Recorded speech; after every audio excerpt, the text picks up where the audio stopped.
without further ado, well, I'm going to do it. I have no idea how you start a podcast. But then, to be fair, Milo, when I'm coming to the studio with you and Riley, it's basically the same. Like, who knows how to start a podcast? You just sort of. No one knows. It's provocative. It gets people going.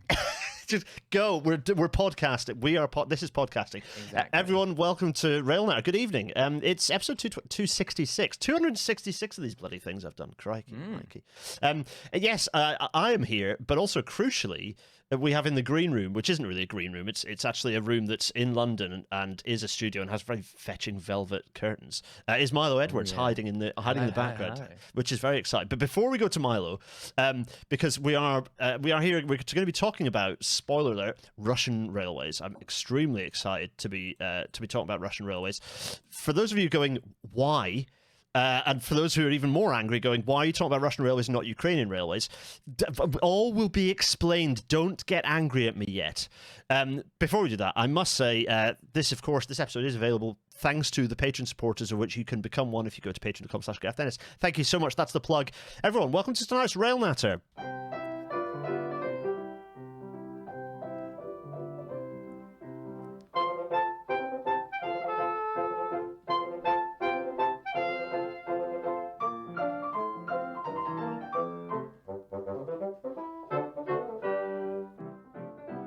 And as the Intercity 225 fades away, look at this. We have production value, Milo. I bet you weren't expecting it. There we go. Beautiful. I know it's stunning.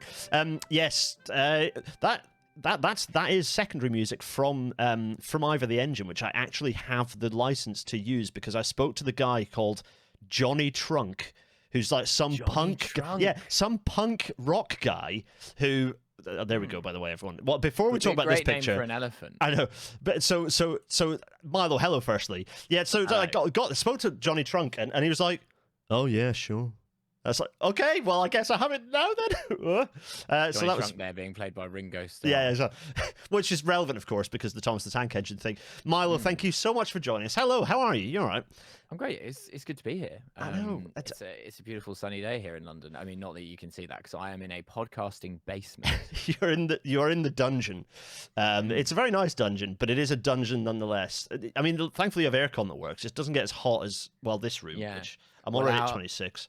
Yeah, our basement is like it's like an ice box anyway. You don't need air conditioning down here. It's like yeah, it's good.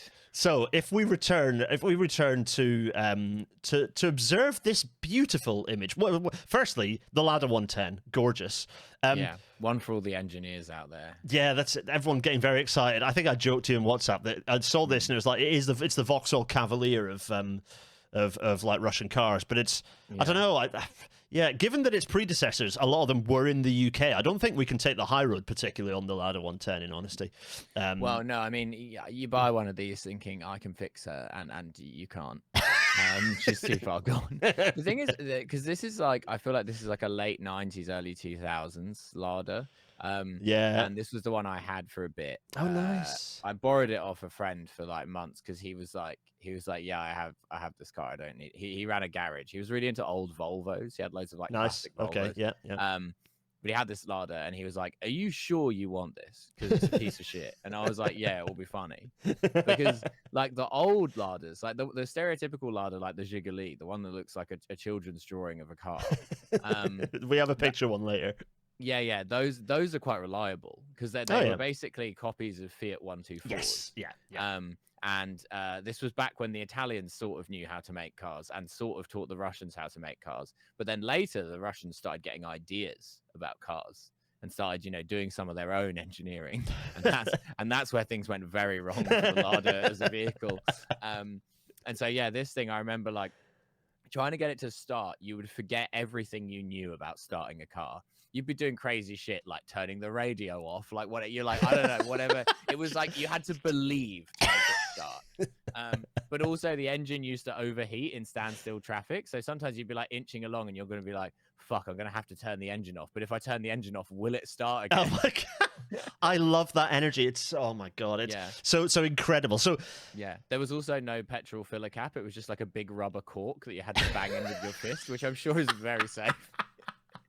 Oh my God. So, so Milo, you went to, what years were you in Russia from? You were there from September 2015 to July 2018. So it's a good old chunk. Now, you've said on TF, you've said before that it was, in fact, you said it on Britanology when talking about how people, Britanology, by the way, folks who don't know, is like a spin-off of TF. It's very fun. Go listen to it. With Milo and Nate. You've said before that you were there long enough that you got the vibes, but not there so long that you were indoctrinated into becoming inured to losing touch with the vibes, which I think makes you very well suited for tonight's episode. Yeah. I think the thing about being when you're like a foreigner in Russia, if you speak the language and you're there long enough to understand the place, you sort of become a keener observer of it than Russians, because they're so used to it. It ceases to stand out to them. So you're just constantly going like, hang on, what the fuck is going on over there? And they're like, whoa, that what? It's always been like that. And you're like, oh, that's not good. So you're in Moscow mostly, although you were. So you went over to Russia. I don't know if I've ever heard you actually tell the story. Like, you went to Russia. What? Tell people why you went to Russia. For those who maybe not watched the shows, not familiar with why you went out to Russia. Why were you there? One of my best friends to this day, a guy I was at university with, Vanya. We were in like the same class day one of university, and I went to Moscow a couple of times with him over the years while we were at uni, and then I kind of taught myself the language a bit, and then by the end of my degree I was like, I reckon if I did a gap year in Russia I could speak Russian fluently. So I decided to do that. I'd already been doing stand-up for quite a while at this point. I'm working as a private tutor, and I'm doing a bit of stand-up in this expat bar in Moscow, and some TV producers came to this show that I was doing, and they did not speak any English, I later discovered. They come up to me afterwards, speak to me in Russian. They're like, oh, do you speak Russian? And I'm like, we're speaking Russian right now, aren't we? And they're like, okay, nice. Yeah. And then they invited me to like a tryout gig, and then I ended up on this like stand-up comedy competition TV show called Open Microphone, Открытый микрофон for Russian heads. And then I came second in that, and so I ended up on like kind of their equivalent of like Live at the Apollo, which was imaginatively called Stand Up. And I did that for about 2.5 years, and then I was like, I need to go home. But because I was on the TV, we used to travel a lot touring stand up, because we would get invited to places like all over Russia. And so I've been to a lot of these places and been on the trains that go there. Yeah, I was going to say, this is why you're perfect, because you have used the trains. The trains are, well, we'll get there, but they are a thing you can use. And indeed you have. You can, and they're cheap. Yeah, well, I mean, yeah, good grief. We will get there. So the reason I brought you on, here's the book that I wrote. And within the book, perhaps confusingly to a lot of people, I created a top 20 list of kind of national railway systems as best I could with what was pretty ropey data, in honesty. But it came out, and kind of the top 5 railway systems were, the first ones were, the second kind of, basically the top 5 were Austria, India, Switzerland, China, and at the top of that list was Russia. Now, this might baffle people because, you know, famously, in fact, let's move our faces up top. I'm going on the fly with my new setups. It's all very confusing. Anyway, this might baffle people because, you know, yes, Austria, people think of Austrian railways. People definitely think of Swiss railways. They're like, oh, yeah. People think of the Austrian railways and whether or not they ran on time. Yeah.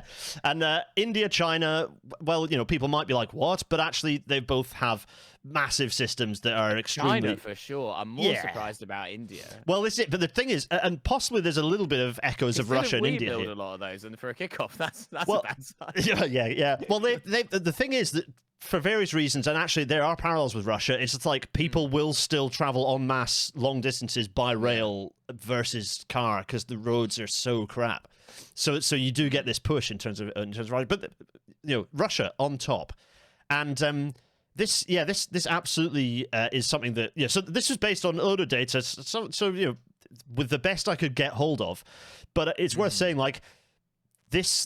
I think it's a good chance to talk. This episode will be a chance for us to talk about, well, firstly, this guy. The fact that the Russian railways are like this gift that has been Jeremy Allen White's let himself go. Yeah. It's also a filter cigarette, which I'm kind of surprised by. You know, I was expecting like a photo though. I reckon this is probably from like the 80s, maybe. yeah. I'd love to know. It's like look it up. It's like 2003 or something like that. But Because this is the thing, pictures from Russia look way older than they are.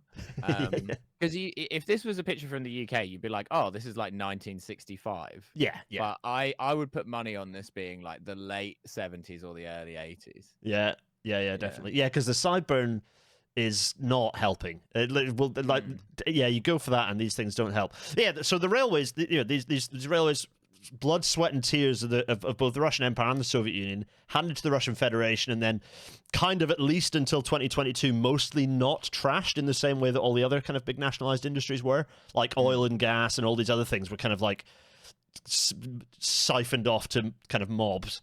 That didn't seem to happen with the Russian railways. But anyway. Too necessary. Well, yeah, this is it, clearly. And so for people who aren't aware, Russian railways, like, yes, the freight element of the Russian railways is epic. So, there are a huge number of freight trains, big for epic freight system.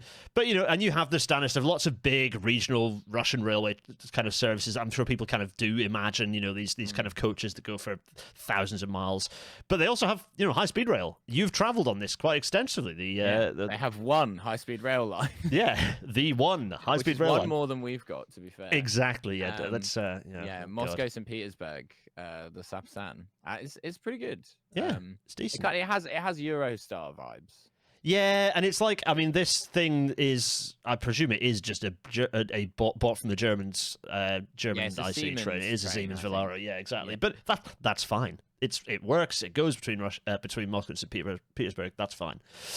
But also, like Moscow and some of the other cities have quite good suburban rail.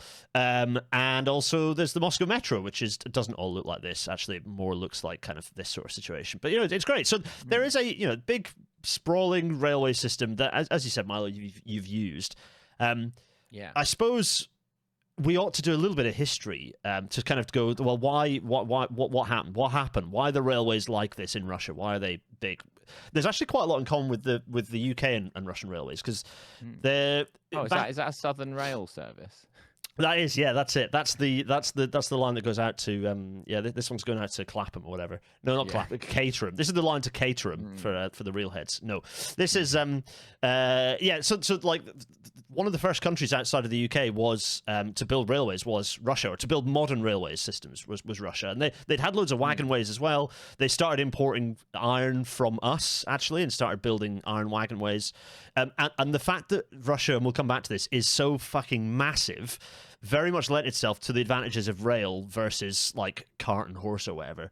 So like by the 1860s, they were building more railways than anyone else in the world. Like just the scale of construction was absolutely epic. Look at some guys building a bridge. Things of this nature, man, this is what men want. Look at this, just the fellas, just the boys, half-built bridge hanging out, just hanging out, smoking papyros. Yeah. That's it, baby. So like in Britain, we managed to top out at 2,000 kilometers a year in the late 1840s, but the Russians managed to reach 5,500 kilometers a year. So like, and that was and they. So the scale of railway construction was absolutely enormous, I'm sure this is a theme we'll return to in our discussion of Russia. But when you don't care how many people die, is easy. Yeah, quite. Yeah, and yeah. So I was going to say that absolutely continued into the Soviet era. And Soviet Railways stamp there. Yeah, very nice little. I love a stamp. So there's some lovely 10 kopecks. Wow. Oh, there's some lovely. Yugoslav. By the way, for folks who may not know, Yugoslavia not a Soviet state, not part of the USSR, its own thing, but they also still have excellent socialist vibe stamps, which is very nice. So they continued expanding, but not just expanding, but upgrading, but aided by a few people in the process. So yeah, let's not pretend that the railways in and across Russia and its adjacent states were not built under its workers under somewhat duress, I would describe. Yeah. So the old gulag coats. Yeah. That's called the Vatnik. Really, the Vatnik. Okay, it's right. Like a kind of like padded sort of like, it's a very cheap coat made of like very cheap cloth, but it's like stuffed full of like Yeah, I think they used to give them to soldiers as well. It keeps but, you, keeps you alive long enough to do one or two things before you expire. Exactly. Essentially. Yeah, like a single activity, single use human type arrangement. Yeah, horrifying. So yeah, there's for the real nerds. This is a graph of showing how much railways built. You can see there's a massive spread of like quite substantial amount of railway building throughout history. If you plot the kind of the GB map against this, or the GB plot against this, our numbers are smaller, and they remain at basically zero from like here this way. It's just zero. So anyway, right, by the 1960s we were ripping all of ours out. Yeah, but bye-bye to our railways. Yeah, exactly. So everyone hopefully is noticing the asterisk I'm using after all my present tenses, because again, we'll get to that. But so this is Milo, this is the last bit of me yakking before we open up and have chats and you give us the full vibe check, which is, and you might have thoughts on this, but why are Russia's railways so good? Why do they rank so highly in my system? Which, by the way, my system is mostly about like the percentage of people and things that move by rail versus by like air and road. That's kind of the general vibe. Russia's railways being so good. Well, the first is this one. Milo, you can probably attest to this, having travelled about the place. Russia is big. It's pretty big. It's a very large place. And I'm going to miniaturize our faces again. So yeah, like Russia's huge. It's twice the size of the US, but also has half the population.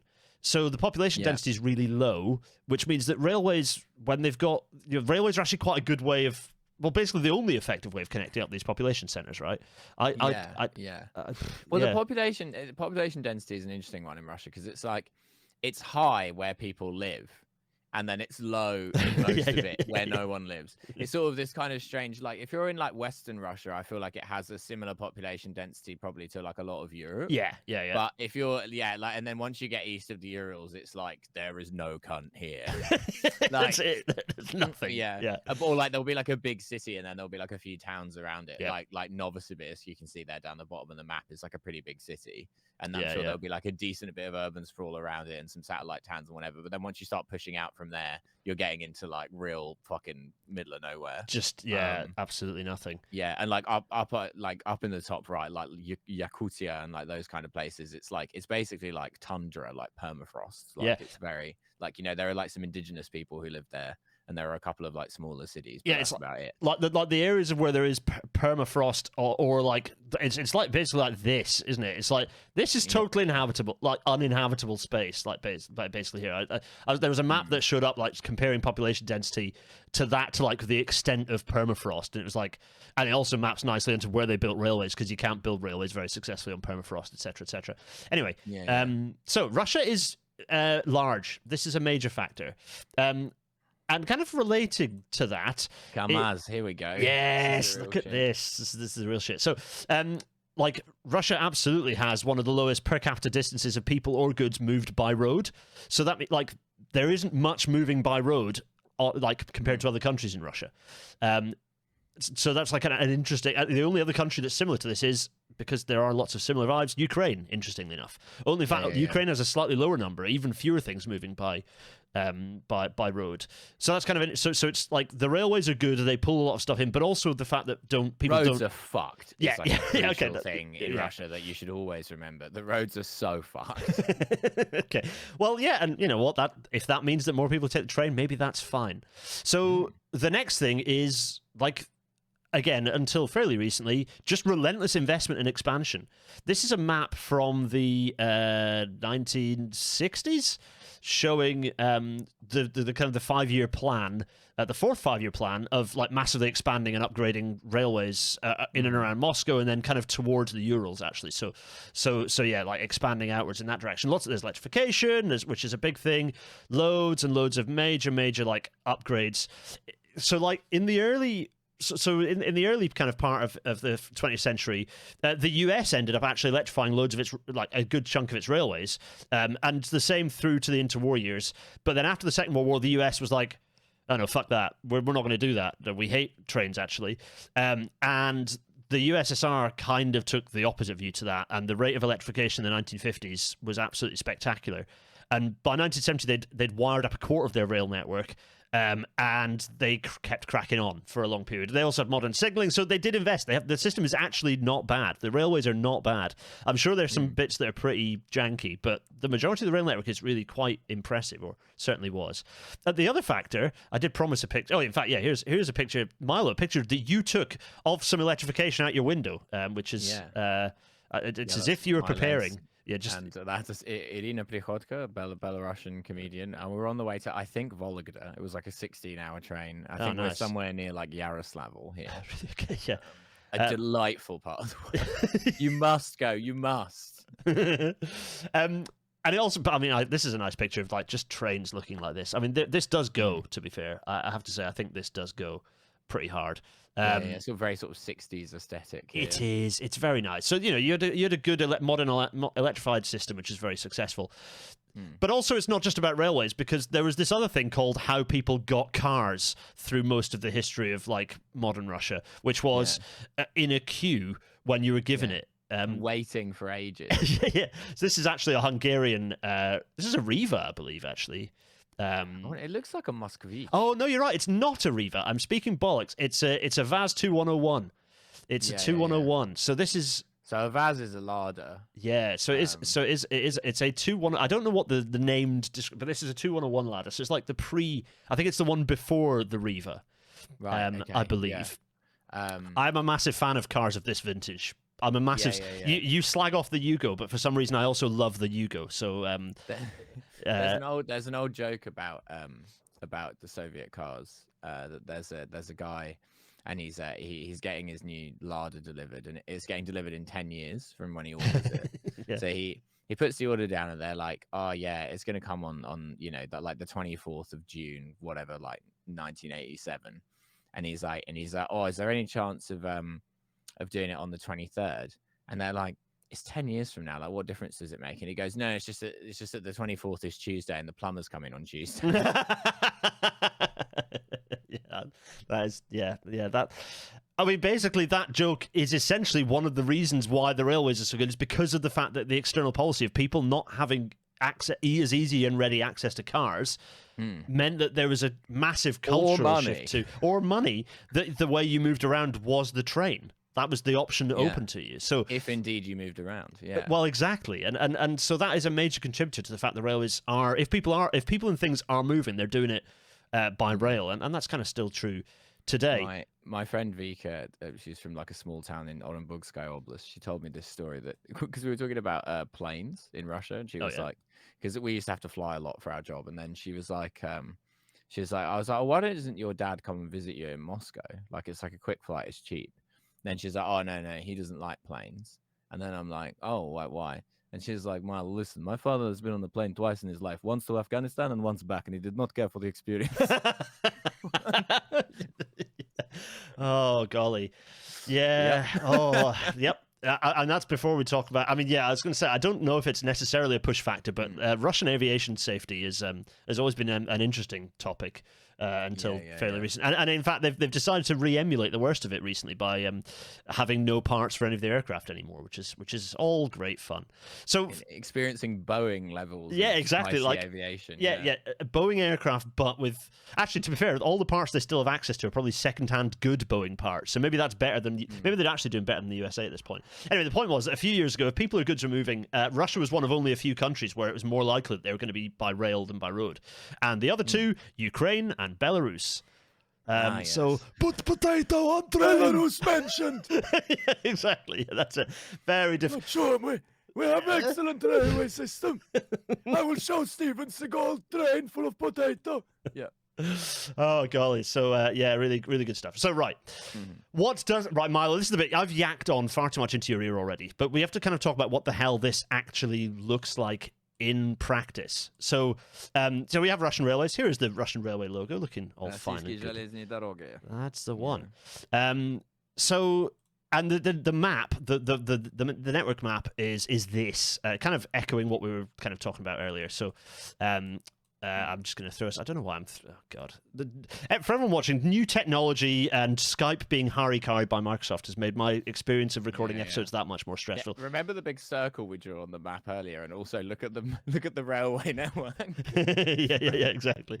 Yeah, there is nothing. The big like this is permafrost bit is There's no. So how much of this have you covered then? How far did you get across Russia from?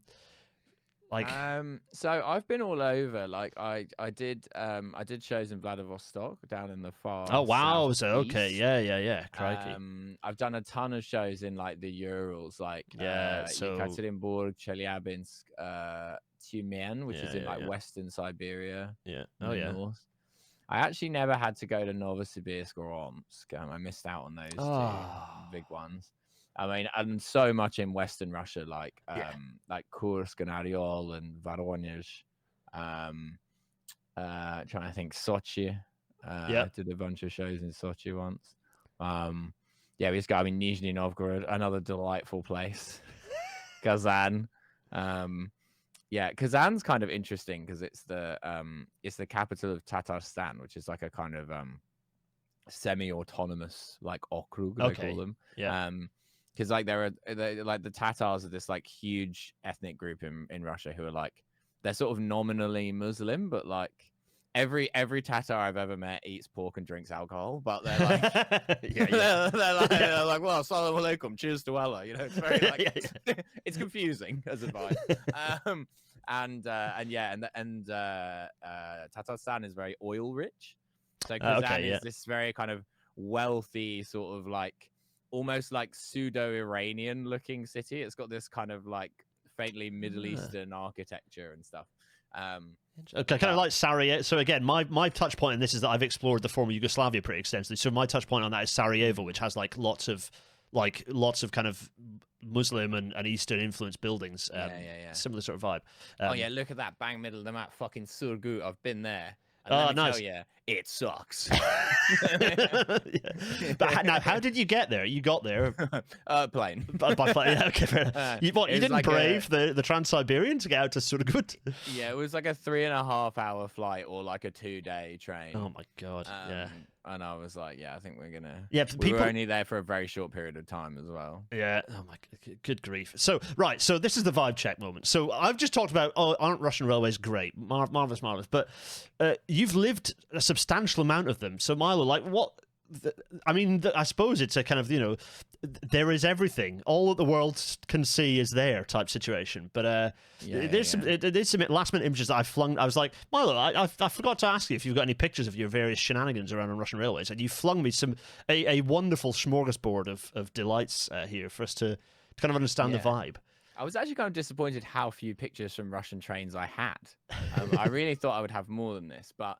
I mean, in terms of like when I was there, I think the Russian railways circa like 2017, 2018, certainly in the UK, you'd kill for a Russian railway. Like overall, it's cheap. It runs on time. Yep. There are like sleeper trains that go everywhere, which are like super.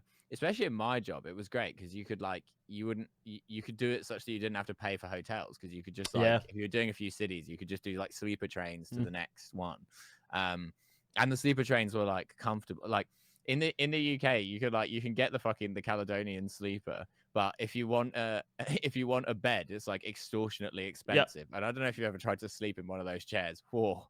So I used to do actually worse than a plane. I used to do it on the old sleeper before it was fancy, and I would get it from Edinburgh North in the chair at like 4 a.m. to go hill walking, and you try and get a bit of kip, and no, you can't do that. So like try and do it from London. So like sleeper training experience also good, which is But what I will say is that also like the vibes were often like quite fucked. Like it's Russia still, so like just insane shit is constantly happening. I mean, so the picture on the far left is a picture that I took when we were on the Sapsan going to St. Petersburg, and there was this man just lying on the floor like underneath the chairs, just asleep. Was he definitely asleep, or was he being transported for later process? Like, he was on the way to the morgue, and they just popped him there. Yeah, maybe that would certainly spice things up. But yeah, just like people just doing like feral stuff a lot. Especially if you went on the what they called the Platz cart, which was like it was the cheapest bit of the sleeper train where it's just like bunks. Yeah. It's like a normal railway carriage just full of bunks. Like there's no segregation, and you're like stacked on top of each other. And I remember you'd sometimes see like the old ladies would be like kind of pro. They would like use one of the bed sheets to like create a little curtain for themselves, like from yeah. bunk below, whatever. But they would just be like old guys in their pants eating fucking like dosherak, which is like Russian pot noodle, and like playing cards and drinking and farting and stuff. Like it was a lot of that. And also on Russian trains, people are always eating anything and drinking anything that you can make with boiling water, because boiling water is the only thing you get for free. Okay, Like you don't get room temperature water for free because you can't drink the tap water. Yeah, understood. Yeah, so if you want like water to drink, you have to buy that, like bottled water. So people are constantly people like bringing their own like tea bags and shit, and also bringing stuff like dosherak, like pot noodle type stuff, because they will the pravatnice, the hostesses will dispense you boiling water for free. That's actually decent though. That means I quite like that.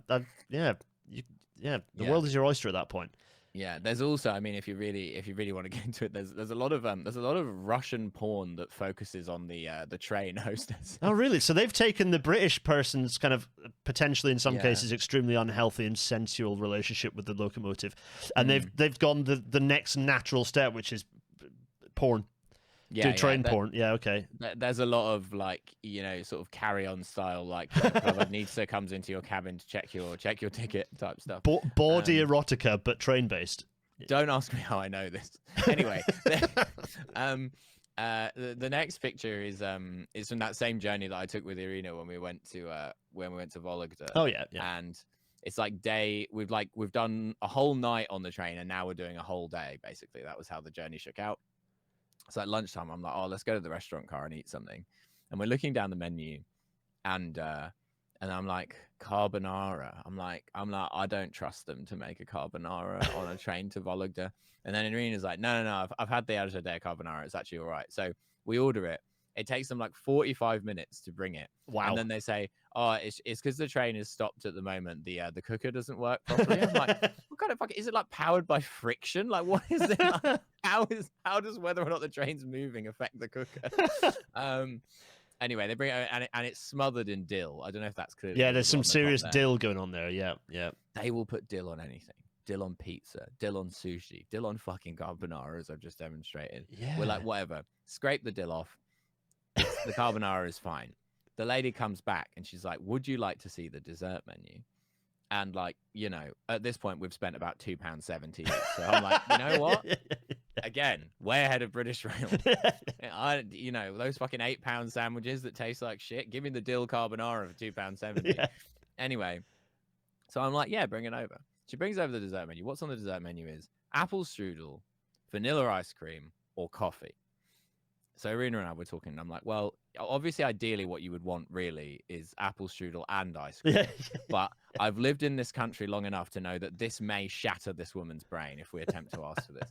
So I beckon her back over, and I'm like, in my best polite Russian boy voice, I'm like, would it be possible to have some apple strudel and also like a small amount of vanilla ice cream on the side? And then she's like, unfortunately, we do not have the apple strudel. And I'm like, well, I guess in that case, we'll just have the vanilla ice cream. And she's like, unfortunately, we do not have the vanilla ice cream. And I'm like, why the fuck did you bring me this? And then she gives me this look like, I asked if you wanted to see the menu. I did not say. There's nothing available on it. Yeah, exactly. Yeah. Nice. It's my job to ask if you want to see it. It's not my job to provide you with any dessert. Image 3 is a bunch of us got a train down to Ariol to do a show there. And because there was a very bored Russian cop on the platform, I tell this story in my show Pindos, but he basically like hauls us all off for questioning, and gradually like higher and higher rank Russian police officers keep coming out, and then they keep being like, "What are you doing here?" We're like, "We're comedians," and they're like, "A likely story," and we're like. It's not a likely story at all. It's actually quite a perverse thing to have made up. It's so odd as a. Then the promoter turns up, And he knows some of the cops because it's a small town, and he's like, "Yeah, look, guys, these are my comedians. Can you let them go, please?" And then they're like, "No, we're going to get to the bottom of this." So we're being held there, and then suddenly this copper in this picture, who I shit you not, must have been like 18. Yeah, I was going to say this is a kid. Yeah. Yeah, because you can, because I mean, I'm like 23, 24 there, and he looks incredibly young compared to me. Yeah, he emerges, and he's like, "Where's the fucking English guy from the TV?" And then everyone's looking at him, and he's like, "Oh, do you live in a cave? You know what's TV?" He's like, "This guy also, Vanya Palavinkin, I know him." And then he starts like going on about how he's like a fan of our like comedy show on TV, and then he like demands that we take a selfie with him, which is where I got this picture from. Yeah. And then the chief of police is like, "Oh, well, okay then, all right, but never speak of this again."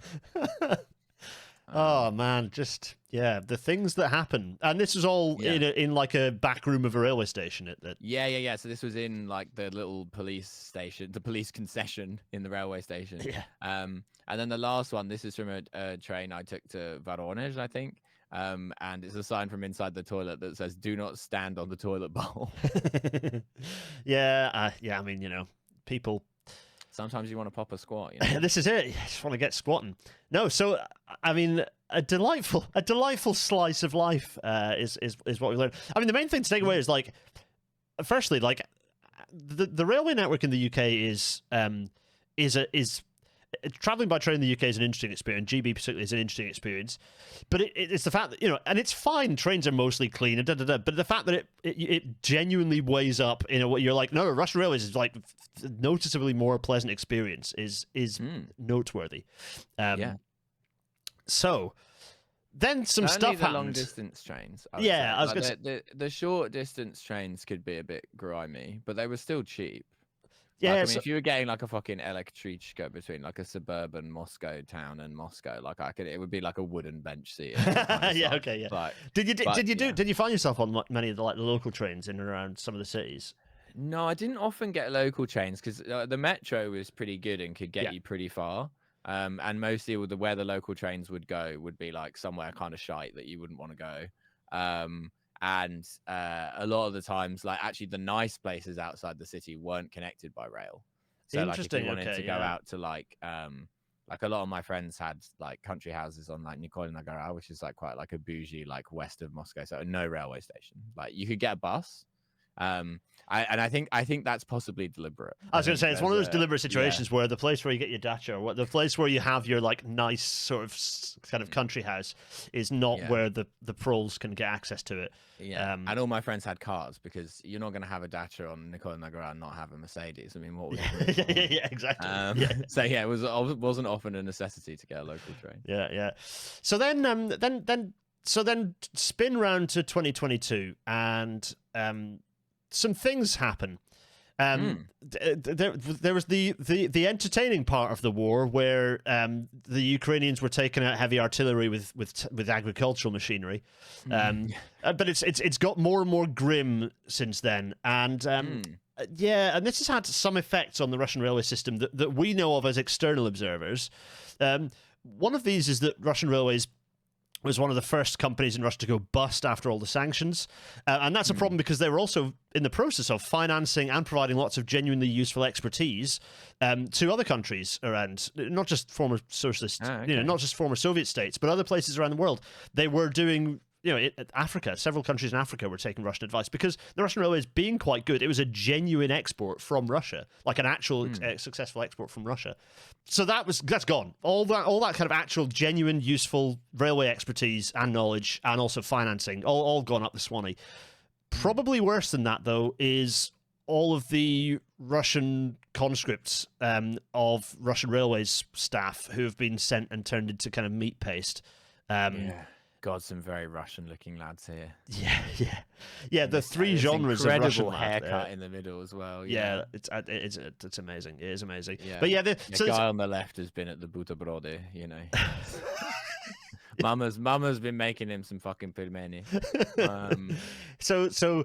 They're all dead now, of course. No, they're like it's R.I.P. Killed by improvised drone attack. But it's also so lots of the staff of the railway have been sent not conscripted, of course. It's not conscription. I have to insist that it isn't, but it is. But also, of course, some of the management have found their way outside of hotel windows without a floor underneath them in a couple of years as well. A few of those have happened, Milo. Yeah. A lot of people in Russia do die in these kind of Looney Tunes style ways, you know. Yeah, it's just the way gravity works out there. So I suppose the point of me putting this here is to say that all of we've talked about, the fact that the railways were good, is all kind of pre the current state of things in Russia, right? And it's not. It's, you know, so if we come back to this gorgeous and glorious picture of moving an entire rocket intact by train out to Baikonur, presumably. Look at this. What chaos. This gorgeous Russian vibe scene. It's actually pretty bad out there, folks. Russia, like the Russian people are really like, it's like an escalation of suffering they've been dealing with for, I mean, you had austerity when you were out there. You were seeing Russian austerity like being applied, right? But it's a thing that's just been relentless. Like Russian austerity has been just getting worse and worse and worse, and things getting worse for people out there more and more for a long time. Yeah, I mean, I feel like in Russia it's like less austerity and more just like corruption. Like you sort of, like actually the Russian state, I feel like kind of allocates quite large amounts of money to things. They just don't always find their ways to like useful, you know, because so much of it ends up in like various people's pockets, and like including like the people at the top are obviously like stealing huge amounts of money, but also like all the way down the system, people are just like thieving because it's like, well, everyone else is doing it.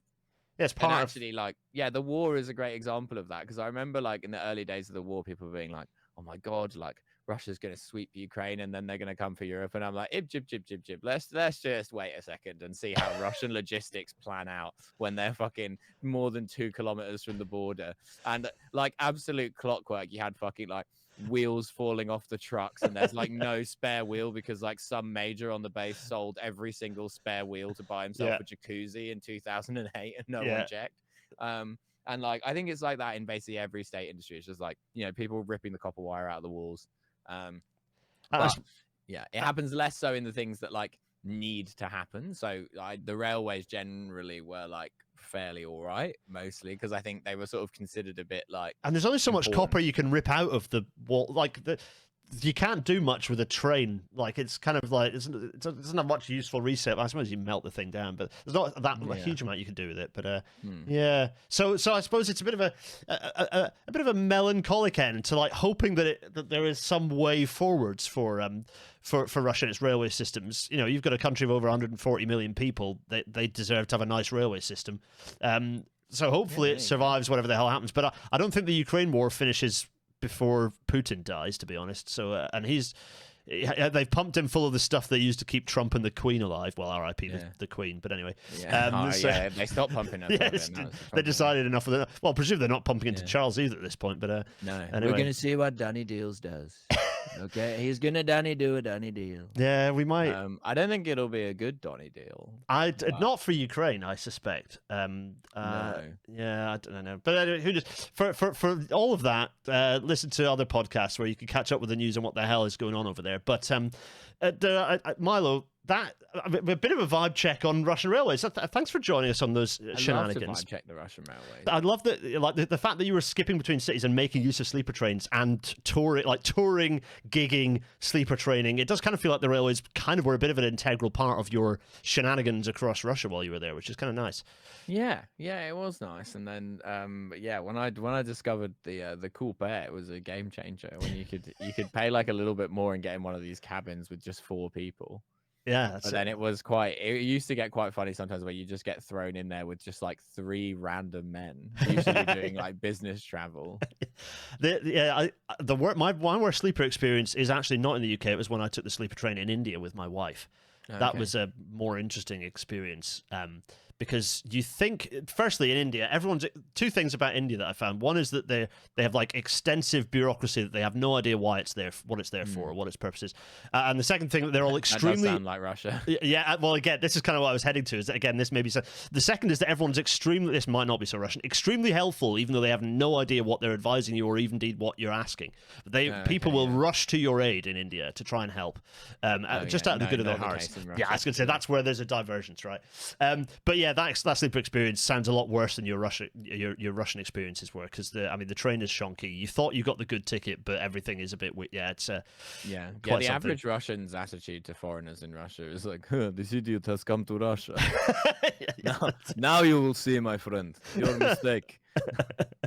Oh, right. Before we come back and do a bit of plug-in, say thanks to Milo, I'll just do the usual outro bits and pieces. This podcast is available in a slightly now edited form. Thank you, James, for editing it, on all good podcasting platforms. So thanks for listening, for those who haven't watched. The usual plugs, GarethDennis.co.uk/merch for merchandise. Yeah, Milo, there is merchandise for the train pod. Can you imagine it? GarethDennis.co.uk/Discord for the Discord server ad infinitum. Hello to everyone in the chat, by the way. And then the Patreon. Everyone's got a Patreon, because that's how this works. 1 or 2 quid gets you a few things, including a warm fuzzy feeling, but if you go into the £5 and above tier, you start getting more stuff. And by this point, I might have started the bonus episodes, which should be fun. Yeah, weekly bonus little extra episode. That's Milo, you wouldn't have heard of that, where you do 2 episodes a week and one of them's a bonus. That's obviously not something. Yeah, it's a novel idea. It won't work. It will never work. Yeah, that's it. Yeah. And the last thing I'm going to plug before I talk about some of Milo's shenanigans is this is June 18th. I think this is going out, which means there is one more of my shows at Hopetown Darlington. You can come to that Wednesday the 10th of September. Go buy tickets from hopetowndarlington.co.uk/what-on/Gareth-Dennis-Talks. What a weird URL. But anyway, go there and you can get some tickets. Please do. It should be fun. I'm talking about the future railways. The last thing we need to do is plug, firstly, your, as you told me a minute ago, brand new website, which is exciting. This is a brand new website. Crazy. So yeah, go check out my new website, Web Design. But I have a bunch of dates. You said this is coming out. This is coming out 18th of June. So the date's on screen right now, people. I hope everyone enjoyed those shows, because they're done. They happened. Yeah. So yeah, there's going to be a show in London on the 24th of June, which will be a work in progress. There will be a show in Berlin on the 18th of July. So now happening. Oh no, and a month from July. now. A month from Yeah. now. Yeah. Okay, got you. There will be a show in Newcastle on the 30th of July. There will be the Edinburgh Fringe, the 31st of July to the 4th of August, running a work in progress run. That will probably sell out, so really do get on that. Yeah, I was going to say, what? So you've got a work in progress that you're going to be doing as a run at the Fringe. But just 5 shows. So crikey! So super exclusive. If it doesn't sell out, my career is fucked. So I'm gonna tentatively assume that that's going to sell out, given that there's only about 200 tickets to sell total. So oh my goodness. And I think the Glue Factory live show on the 20th of June in London, and the Trash Future live show on the 21st of June in London. Oh, so yeah, the big run and Lions as well. So there's the big run of shows going on mere days after this show goes out. Oh, okay, that's exciting. Go and get stuck into that. There might be 1 or 2 tickets left. Everyone, there is a crucial gig we forgot to mention, which is happening tomorrow night, as of right now, this episode, 7:30, the Clapham Grand in London. Stand Up for Refugees. Milo is there with Olga Koch, Mark Watson, Cree Pritchard McLean, many other comedians for a night of raising money for an extremely good cause. So go watch that. There are still tickets available as of the time of me recording this little bit after the fact. Back to the show. Yes, that's it. Yeah. If you want to watch, so you have a YouTube channel that's extremely. Well, you share a lot of your stuff on there, Milo, which is very nice. So people can really go in and enjoy your shows on there. If they want to see what a Milo stand-up show looks like, they can go and do that on the internet. Pindos and Voicemail are both up there to watch for free on YouTube.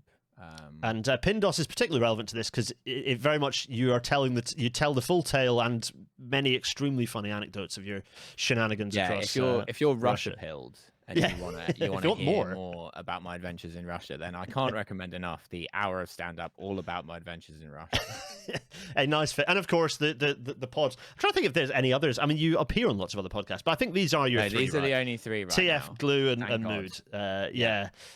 Trash Future, Politics, Glue Factory, Comedy, Masters of Our Domain, Classics. That's There you it. go. That's your entire life summarized in 3 podcasts. It's Yeah, beautiful. It used to be about Seinfeld. If you're into Seinfeld, you can go through the back catalogue. Yeah, I was just thinking if people go in there, firstly confused about the name and then go back and like Seinfeld, but also confused now about the updated art. But going, what Seinfeld? What? Yeah, no, it's beautiful. No, it's good fun. I enjoy dipping in. I pick up bits and pieces of mood. It's a really nice thing to listen to while. Well, it's a fun it's it's a fun It's a listen. soothing pod. It is, where we yeah. talk nonsense mostly. Whereas Trash Future is not a soothing pod. It's a good place to go to No. become extremely irate. And Glue is It's just the podcast hilarious. that will give you an aneurysm. Yes, that's correct. Yeah. And indeed gives its host an aneurysm. Some of the funniest moments, the 2 funniest moments are either where you lose it becoming irate, and I've been witness to these as a guest and enjoyed that greatly. The other is when I lose my shit when you go Russian. Russian or Owen Wilson. Those are the 2 that I'm just gone. I'm just absolutely Monsters destroyed. of Our Domain will soothe you. Trash Future will give you an aneurysm. Glue Factory will give you a lobotomy. Choose your weapon. Yeah, choose your weapon very, very carefully. Future me, what is the next episode? News, all news. Well, sort of. We're going to be covering the comprehensive spending review because, oh boy. Thank you, Future Me, because I have absolutely no idea what it is because I'm recording this on that's just some other time in the past. Milo, thank you so much. That was It was my completely pleasure. ridiculous. It was a delight. Thanks for joining. Thanks for having me on your podcast when you often do. In fact, both you had me on Britanology. We talked about Fred Dibner. That was good fun. I enjoyed that. I love to talk about Fred Dibner and such the like.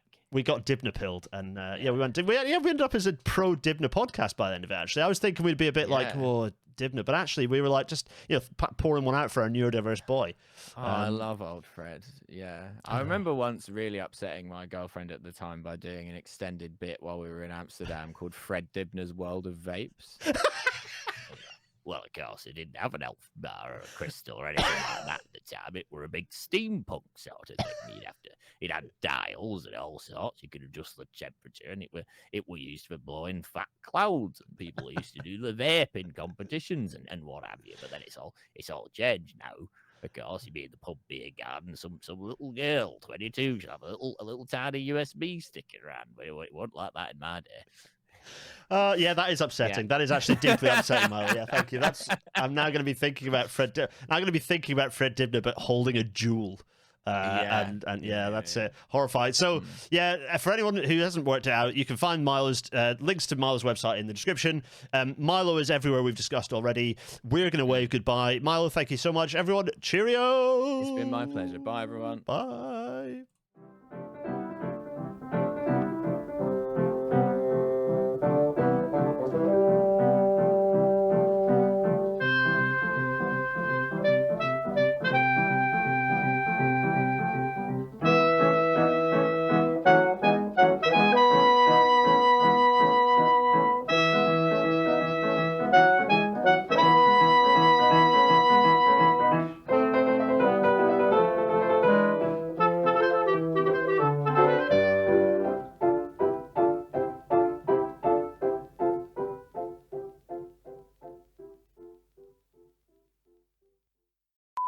Don't wreck the studio. Riley will shout at me. I tried to get too clever there.